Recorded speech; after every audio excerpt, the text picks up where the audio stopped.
This is another example of trading springs, and they have to be springs that are in an uptrend. Springs that develop in a downtrend until it's a solidified selling climax, you don't want to do that. They don't generally work out. So you don't want to be looking for these springs in a downtrend. You want to be looking for these springs in an uptrend. So in the previous video, I set you up with some of the ideas and the conditions that need to be in place for a spring to work. What you're looking for, you're going to be looking for a previous downtrend. There's a stopping action, the automatic reaction. You create a support and resistance levels with those two, the selling climax and then the automatic reaction. And then you also want to count the wave activity as it creates the spring. You want to have that pattern where you have 1, 2, 3, and the third move, the waves. So you have one wave down. So again, you're in an uptrend and you're looking at a pullback.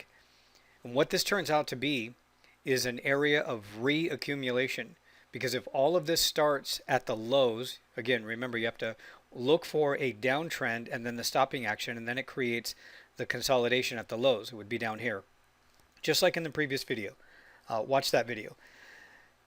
And then it creates that range of accumulation. The same thing along the way in this uptrend, it's very possible that it could pause and create another range of consolidation, which would be reaccumulation, and then it breaks out and then it continues on that upward direction, the same trend direction. So again, make sure that you're trading and looking for springs in an uptrend. Now you can do this on any chart before you actually start executing this strategy to make sure that you really get a good understanding of what you're looking for. There's a few key issues that need to be in place. I call them issues because if you don't pay attention to them, it can certainly cause a problem. You're going to have a failed trade if, for example, you're using it in the wrong direction, and then the moving average, that 20-day EMA, it needs to be pointing up, signifying that you're in an uptrend and that it's likely to continue in an uptrend. So you can see here when I get the 1, 2, 3 pattern and then the reversal bar right here, right where my cursor is, you can see that the moving average is still pointing up, and it has been even if I go right to that moment where I get the signal, which is right here. This is the signal. So let's go ahead and review this. Remember, the Bollinger Bands are here, but they're an additional source of confirmation. And in a situation like this, after the initial reversal, I really wouldn't be paying so much attention to the Bollinger Bands or the CCI indicator. I know that it's likely to continue higher if I'm looking at a range of accumulation that, let's say, I can identify on a 1 hour or 30-minute point and figure, something that would resemble the 30-minute or the 1 hour time frame on a point and figure chart. So it's going to give me a better opportunity. But however you calculate your take profit levels, maybe you're going to trade it up to an area, an old area of resistance, or get out just before, or maybe you're going to trade it to pivot points or psychological levels, whatever the case might be. So again, another perfect opportunity in an uptrend. The other thing I would suggest is keep an eye on the daily time frame. Sometimes the daily time frame will give you a pretty good indication as to where price could potentially move to, and then where it would stop if it runs into a major level of resistance. So again, you're trading springs off the lows in an upward direction, so the trend needs to be to the upside. You don't want to trade springs and then look for them when price is in a downtrend. You can clearly see that the 20-day moving average here is pointing down. It is in a downtrend. You don't want to do that. You don't want to trade bounces with a spring to the upside. They don't generally work that well.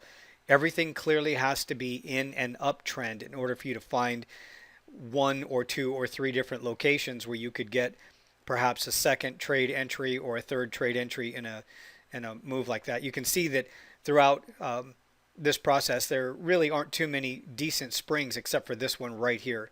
So again, we have a rally, it stops, it pulls back and forms our number 1 wave to the downside. The number 2 wave is reaching resistance. Sometimes it'll exceed it, sometimes it won't. So that's number 2. So we would identify this as a 1 down here on the first wave, which is a retracement wave on the way up. And then we have a 2 wave, which is testing the highs in the direction of the trend that we're trying to trade it. There's 2. And then we have 3, which is the pullback. Now 3 is generally the location that we find the spring. So let's take a look at that spring. You can see that 1 forms the low and I draw a support line. And then 3, it actually takes out that low, but there's no follow through.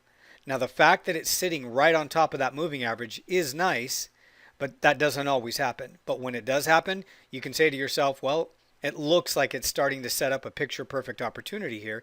And then if you get that reversal candle, which is this one right here, that bullish, that strong bullish bar or candle, that's your entry. And then you can put your stop just below number 3 or the price swing low. And then you've got your targets. Don't trade it if you don't have a target. I wouldn't recommend scalping this. Again, you want to be very precise with your entry. And you have to realize that along the way, if you're looking at, let's say, for example, this is a 5-minute bar. Well, I might be able to go to a 30-minute or a 1 hour, and I can see a little more clear what's going on here, the shapes of some of the larger time frame bars or candles that might give me an indication that price is still likely to go a lot higher. So from here, you can see it takes off and makes a pretty decent move. And that was really the best second entry spring opportunity, as opposed to, let's say, something that looks like this. These aren't very, very clear. They're really not projecting really good opportunities. If I went to this low here, you can see that, it really didn't do much. It kind of bounced there. It wasn't the most perfect opportunity. This one looks a little different right here, but it's already after the major shift in the opposite direction anyway. It's almost a little too late, but it is here. So we've got the low, it stops, there's 1, there's 2, the reaction, and then it bounces around a little bit and then forms 3, where it closes just below that low, but there's no follow through, and then it reverses, and here's the entry point right there, that reversal bar. And you trade it to your own targets, either psychological levels, that's what I would do, or let's say Fibonacci extension targets if they're available, or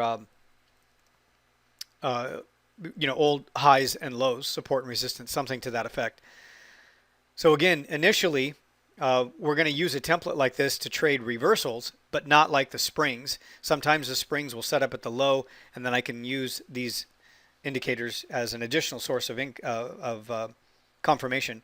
But we can certainly do without them. This does not have to be there. The CCI does not have to be there to identify opportunities to trade these springs. The only indicator that we're really relying on is this 20-day moving average and the trading environment and the conditions. Remember, it has to be in a previous downtrend. You've got to be able to identify the stopping action and then the automatic reaction, and then you look for the pullback here, the number 2, and then the number 3 test, which would take out the low. Initially, it's going to be down here at the lows, but along the way up, you can find additional sources and opportunities to get into these trades with additional springs, as long as they look picture perfect and they set up at the right location. And go ahead and move this right back over there.